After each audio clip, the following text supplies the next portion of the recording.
be doing my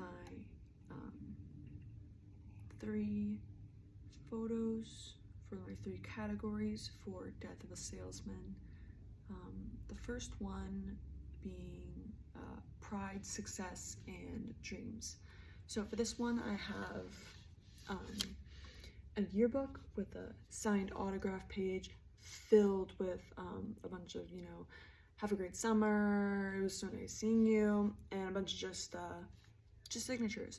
I chose this one for pride, success, and dreams to represent Willie Loman specifically, for this is his yearbook, and I wanted it to be filled to the brim with autographs, especially in the autograph section, because I think it really matches the way that he perceives his world to be, or what it used to be in a way, of where he used to be a traveling salesman going door to door, very personable, very likable, always saying some jokes and all that, and here is the yearbook to show it.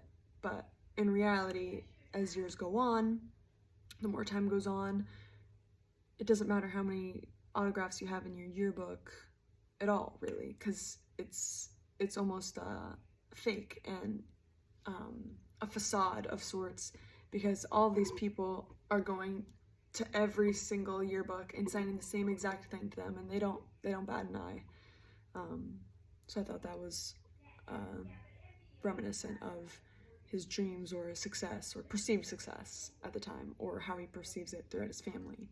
And for the second one, I have nurture throughout the ages, and I chose one of these like head whisk thingies.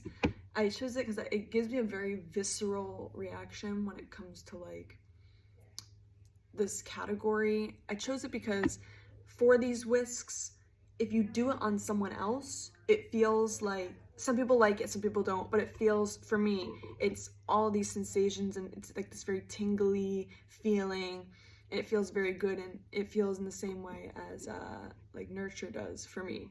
It's a very like childhood central thing for me. But if you do it to yourself, if you were to take the whisk and do it on yourself, you don't get the same nerve end feelings, because I guess it's because you're doing it to yourself, and you know when it was going to happen, so there's not that same melting kind of shock feature. And I chose that for nurture throughout the ages, mostly because it's very much like you scratch my back and I'll scratch yours, of how you start off in this dynamic as a family with the mother and the father nurturing and caring for their children, as they should, of course, being that these children, their lives are being formed around their parents, and their ideals are based off of their parents. And I find it to be that the later life goes, that dynamic switches in a sense, where it's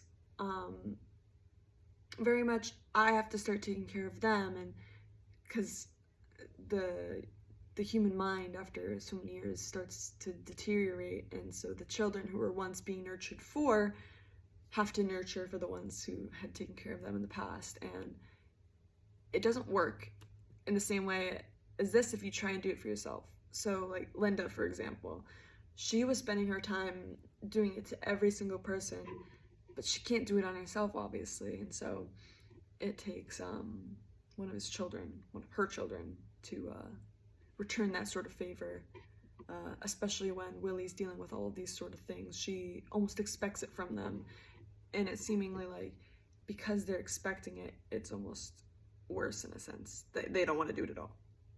But anyways, so for my last one is living with the memory impaired. For this category, I chose a scene from The Walking Dead.